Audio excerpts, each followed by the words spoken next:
if you're not compatible, that relationship will never work. Maybe he loves food, cooked food, and Maybe I like cooked yes, food. Hi everyone, we are back again with my village boyfriend, and just as we promised last time, we are going to talk today about compatibility in relationships, in marriages. How are you, my village boyfriend? I'm okay. How are you? I'm good. So we are going to talk about the concept of, maybe some of you are wondering, my village boyfriend. So what happened? Did you meet in the village? Does he come from the village? Are you from the village? What is it about the village? Basically, this guy you see here was brought up in the village, and I was brought up in town. So when we met, I had never thought at any point that I'll get married to someone from the village. So that's why I call him my village boyfriend. Back to our compatibility. It has worked for us. I have noticed that only by being compatible, that is what makes it to work. Even though we are from different backgrounds, but we are compatible. So the marriage has worked. What do you have to say about that? Of course we are. Thank you, viewers. Of course we are. When we talk about compatibility, what we mean is having been connected, not in one thing or two, but will I say in everything? Because if you're not compatible, that relationship will never work. Whether it is a relationship that is to be into marriage or marriage itself. Without it, another word for this thing, I'll call it friendship. One way of being compatible is having friendship. Any marriage, any relationship without friendship, I've always said it can never work, and that is where we are based. She's been my friend. She was my friend before, and she'll ever be my friend, because to those who are in relationships and even those who want to marry, if you marry a wife or marry a husband, that marriage cannot work. Yeah, you marry your friend. You marry your friend. It flows. It flows because, for example, I love talking, and he does not really like listening, but he loves listening more than me. So I'm able to have an audience when I'm talking. So that means we are compatible. If he loved talking and I love talking and there's no one to listen to the other one, it meant we are not compatible. We have same characters, but they are not complementing each other. So that is why we advise people to marry people that are compatible, people that you can hang out around, and that is the concept of my village boyfriend. I think in a layman language, we are saying, get to know what you like. Yeah. Get to know what the other person likes. And if you find your likes and dislikes are not aligned together, then I always advise people, you just quit.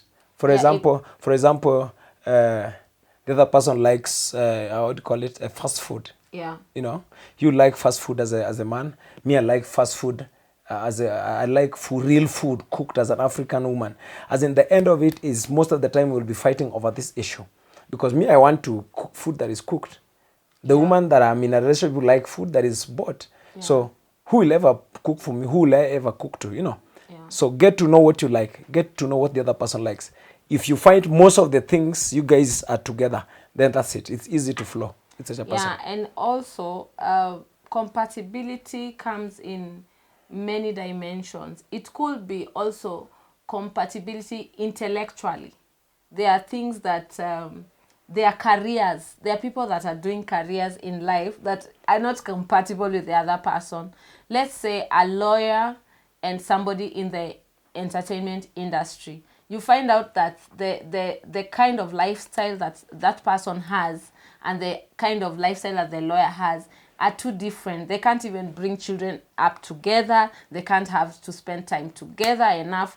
So those are very important things to consider while dating, while getting into a relationship, because it is compulsory. I will say that compatibility is compulsory. Do you imagine, like the example you've given, if you're married to a man that is of entertainment, you're a lawyer.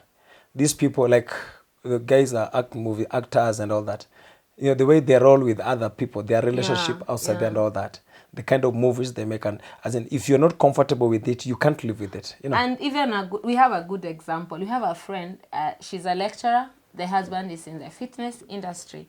So the husband gets out of the house very early, and by the time the wife is coming back, the husband is going for maybe for classes and all that. So their career is not compatible. So it is making life very hard. It is making relationship very hard.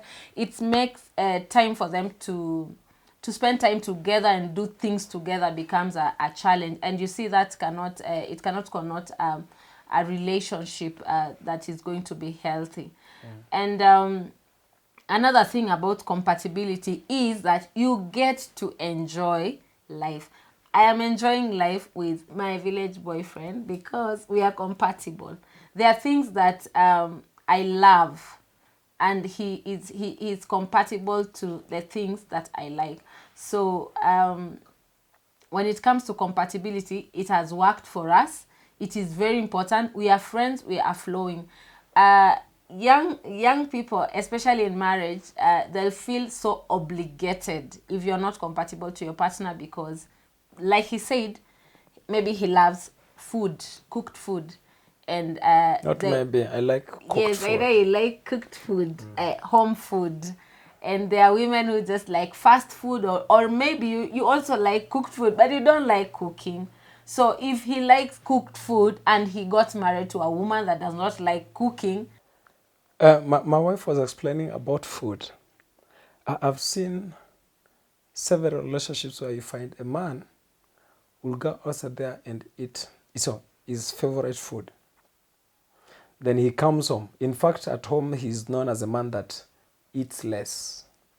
But outside there, the friends he spends time knows him very well, the way he eats and what he likes eating. The reason is because he knows that when I get to go home, when I get home or when I get back home, the kind of food that will be cooked is not my favorite. It's not what I like. So what he will do is he plays his game in his own. As a wife, you'll never know that man. Why? Because you didn't get to understand who this man is and what he likes from the beginning. So I think I advise people to be more, let me say, use that word again, to be friends in everything and get to learn. yeah, and it has to be deliberate. Yeah. It has to be very deliberate. At time I tell ladies, even if you want in a relationship before marriage, to provoke a man even into anger, intentionally make sure you know how this man reacts when he's mad. Yeah. Know how he reacts when he's broke When he's hungry. and when like, he's angry. like do you you- when you react when you're hungry. Yeah, maybe it's true. Me, when I'm angry, there's a way When he's my hungry, contents he's change angry. automatically. Yeah, he's And angry. she has known how to handle that. There are men that when they are broke, as in they can't talk to you all through in the house. So do you imagine if you're married to such a man So brokenness comes in, you not be able to handle such a person. an intentional or deliberate compatibility, working on you people how to handle your issues is very, very important because it can help. It helps a lot with avoiding extramarital affairs.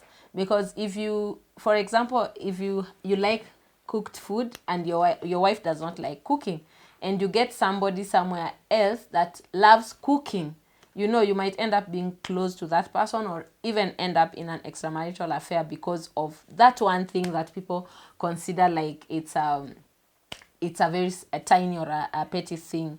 And also something else. But I think also, babe, sorry to cut you short. Yeah. I think it's also good it is true we tell them you cannot be compatible 100%. Yeah, it can't be 100%. There's a place that you've realized 60% makes me happy. Yeah, so How do you handle the remaining 40? yeah, you have to be deliberate about it. So you have to be very deliberate on it, and it's going to take, can I call it sacrifice? Yeah. It's going to take sacrifice for you. For example, your hubby likes or your wife likes watching football, and you don't like watching football. So somehow you'll have to go and watch football. Like me, I like fitness, I like gymming. My wife, that is not her cup of tea. But there are days that she wakes up very early with me, prepare her stuff, prepare my own stuff. We go to the gym and train. The truth is, I know she's just tolerating me. She's just being deliberate. 40%. It is the 40% to make me happy. But she doesn't like it. What about her? There are things that shopping, when it comes to shopping, she can walk to in a market and do window shopping the whole day. I do it, I go with her, but it irritates me. How much do you sacrifice on the other person? Because if you don't sacrifice, as she has said, this person will go and look for someone who Yeah. can provide the remaining 40. You are Yeah. not, because you are not trying to put effort on it. And we are talking to both people that know God and people that do not know God, even believers or non-believers. Both of them, compatibility is very important because of the future. So in the future, let's say if you never worked on the sacrifice part for your spouse, and you grow old and the kids are gone, the emptiness that is there because you were never friends is very big. The gap is so wide. You're not friends, there's nothing else you're doing, you're old, especially for those who have been married long enough. We for now, there are people that are still young in marriage. You build a culture and work on that 40% that we have talked about, so that in the future when the kids are gone either to boarding school or they are grown, they have been married, you're able to still have a connection because you're compatible and you have worked on your friendship. So sacrifice is very important. Yes, very important to sacrifice, so that you sacrifice for you to be happy in marriage. Of course, remember we said this sacrifice has to be intentional, because when you love yourself and you love the other person, you will sacrifice automatically. And this is not, as my wife has said, it is not about religion. In fact, this is going to lead us is the next talk we are going to talk about, because in relationships, if you guys are not of the same faith, it is very hard. It is very hard. Very hard to cope. You can't pray together. You can't do religious things together. I think maybe we can talk about. We are going to talk about the sacrifice that is based on the faith, as in how do you relate in terms of relationship, how do you base things in terms of religion and your faith and all that. Let's work on our compatibility. If you're already in marriage, you're not saying get out of marriage. Work on your friendship, and if you are not into it, make sure you get into a relationship with a friend, not a lover, not a wife or a husband. We love you so much, our listeners. See you soon. God bless you. Looking forward to see you in next episode 4. Yeah. Thank you.